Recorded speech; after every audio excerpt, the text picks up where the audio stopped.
दर्शकों को नमस्कार। आप सभी का स्वागत है। आज इस वीडियो के द्वारा मैं जो साक्षी जी हमीरपुर उत्तर प्रदेश की रहने वाली हैं, उन्होंने अपनी बर्थ डिटेल भेजकर प्रश्न किया है कि उनकी सरकारी नौकरी क्या स्थिति है और बैंक में नौकरी की स्थिति क्या रहेगी।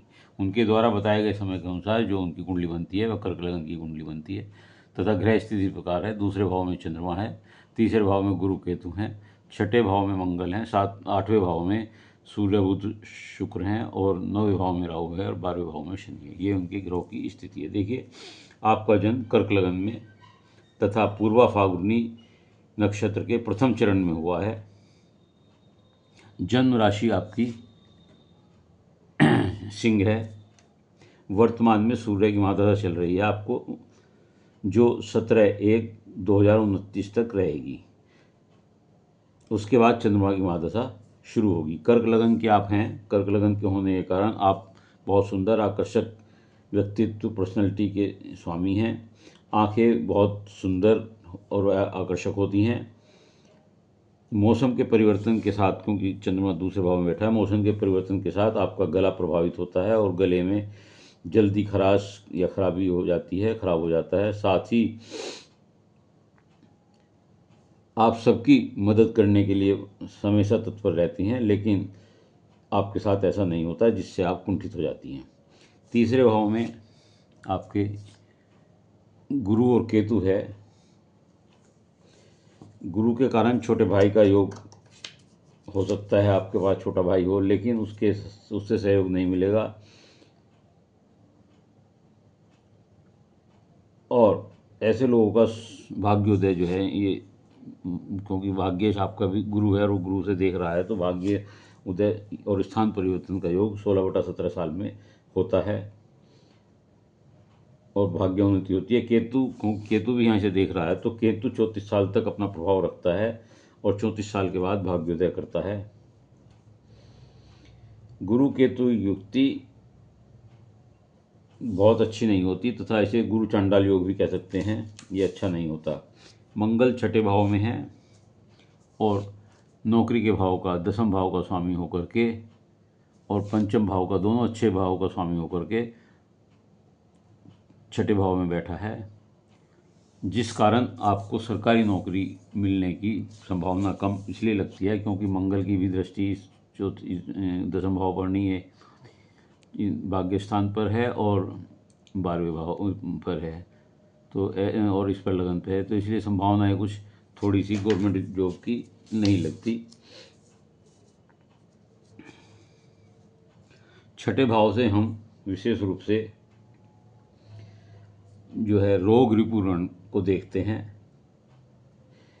चुनौतियों का सामना कर ऐसे लोगों को चुनौतियों का सामना करना पड़ता है। रोग से लड़ने की मंगल क्षमता देता है, ऊर्जा देता है और खर्चे अधिक होते हैं। खर्चे से आपको थोड़ा सा ध्यान रखना पड़ेगा, अन्यथा परेशानी हो सकती है। बहुत मेहनत कराता है, आमदनी के लिए मेहनत करनी पड़ती है। शत्रुओं पर भी विजय दिलाता है मंगल यहाँ पर।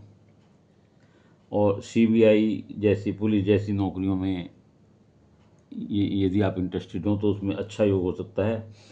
28वें वर्ष में भी जो है मंगल भाग्योदय देता है।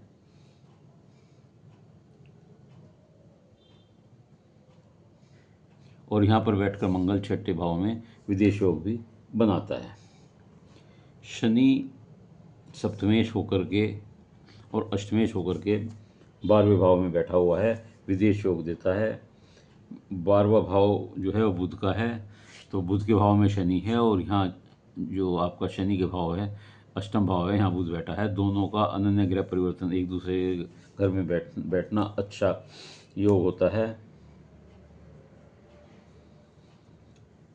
और यहाँ पर सूर्य और बुध अष्टम भाव में बुधात्य योग भी बनाते हैं और बुध और शुक्र ये लक्ष्मी नारायण योग बनाते हैं और सूर्य शुक्र भी वैभवशाली जीवन देते हैं। तो ऐसी, लेकिन सूर्य यहाँ बैठ करके आपको अहंकारी बनाते हैं, स्वावलंबी बनाते हैं, पराक्रमी बनाते हैं। ये यहाँ दुर्घटना का योग भी देते हैं। बुध बैठकर यहाँ मैनेजमेंट की क्षमता देते हैं। बैंकिंग फील्ड में सफलता देते हैं।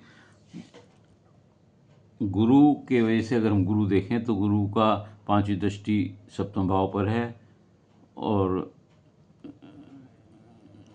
7वीं दृष्टि भाग्य स्थान पर, आय के स्थान पर 9वीं दृष्टि है। तो गुरु के कारण ऐसे लोगों को वकालत के लिए, जिस वकालत का हो सकता है, आप वकालत में सक्षम हो, प्रवक्ता हो सकते हैं, शिक्षक हो सकते हैं, बैंक क्षेत्र में आप सफल हो सकते हैं। शनि का भाग्य स्थान को देखना ये अच्छा होता है, अच्छा है। शनि 7, 8, 9, 10 भाग्य स्थान को देख रहे हैं तो शनि 30 देरी से भाग्योदय करते हैं, क्योंकि शनि की तिथि में होती है। तो 30 साल के बाद फिर पुनः भाग्योदय होता है। शुक्र बुध सूर्य अष्टम भाव में बड़ा अच्छा योग देते हैं, धन योग देते हैं, वैभव देते हैं, मकान सुख सुविधाएं सब देते हैं, वैभवशाली जीवन देते हैं, विदेश यात्रा देते हैं।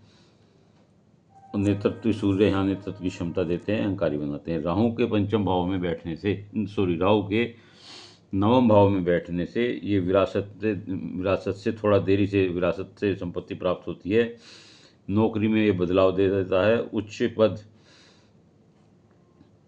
पर आशिक हो सकता है, उच्च पद पर आपको नॉमिनेट करा सकता है। 42 वर्ष में भाग्योदय देता है, भाग्य वृद्धि करता है।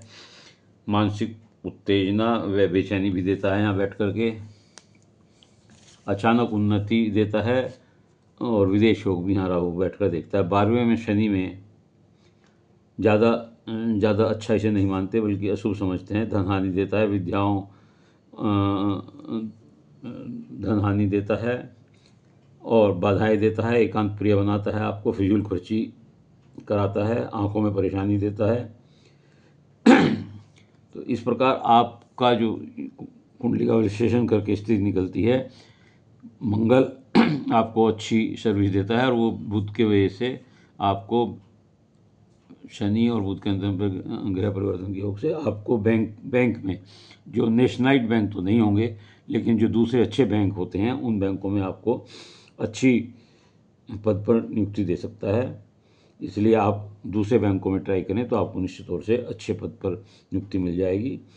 आप शनि के लिए और मंगल के लिए हनुमान जी पर प्रसाद चढ़ा सकती हैं और शनि के लिए पीपल पर दीपक, शनिवार को तेल का दीपक चला सकती हैं। तो ऐसी स्थिति में मैं समझता हूँ कि जो सूर्य की महादशा चल रही है, आपको 11/9/27 तक आपके सारे कार्य हो जाने चाहिए, बैंक में नौकरी हो जानी चाहिए। इस प्रकार मैं समझता हूँ कि आपको अपने प्रश्नों का उत्तर मिल गया होगा। यदि आपको ये वीडियो का विश्लेषण अच्छा लगा हो तो इसे लाइक करिएगा, शेयर करिएगा और कमेंट्स बॉक्स में जाकर अपने विचार लिखिएगा। इसके अलावा यदि किसी और का कोई प्रश्न हो तो वह मेरे चैनल को सब्सक्राइब करते हुए अपनी डिटेल भेजकर एक प्रश्न पूछ सकता है, उत्तर अवश्य दूंगा। उत्तर के लिए धैर्य से इंतजार करें। धन्यवाद।